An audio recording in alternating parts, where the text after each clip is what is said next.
அனைவருக்கும் வணக்கம். நான் குரூப் 4 எக்ஸாம் 2010 எழுத ஆரம்பித்தேன்.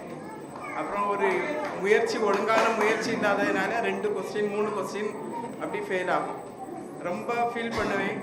அப்புறம் இப்போ குரூப் 2 ப்ரிலிமினரி எழுதிட்டு வந்த பிறகு சார் சொன்னாங்க, நான் குரூப் 4 மட்டும்தான் ப்ரிப்பேர் பண்ணிட்டு இருந்தேன், குரூப் 2க்கெல்லாம் ரொம்ப ப்ரிப்பேர் பண்ணுறது கிடையாது, நம்ம எழுதிக்கிட மாட்டோம் அப்படிங்கிற ஒரு தாழ்வு மனப்பான்மை எனக்குள்ளே இருந்துச்சு. சார் சொன்னாங்க, முதல் நாள் வந்து குரூப் 4 கிடைக்காதவங்களுக்கு குரூப் 2 கிடைக்கும், நீங்கள் நல்லா படிங்க அப்படின்லாம் சொல்லுவாங்க. நல்லா மோட்டிவேட் பண்ணாங்க.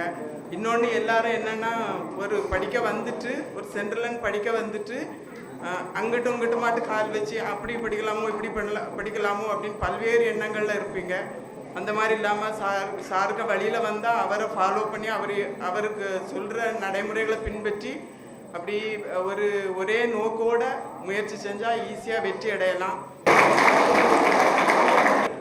எல்லாத்துக்கும் வணக்கம். நான் ஃபஸ்ட்டு 2017 போலீஸ் எக்ஸாமில் பாஸ் பண்ணியிருந்தேன். ஃபஸ்ட்டு ஜாயின் பண்ணலான்னு தான் இருந்தேன். அதுக்கப்புறம் வேண்டான்னு சொல்லி இது பண்ணியாச்சு. அடுத்தது ஒரு 2 வருஷமாக ட்ரை பண்ணேன். ஒரு எக்ஸாமுமே கிடைக்கவே இல்லை.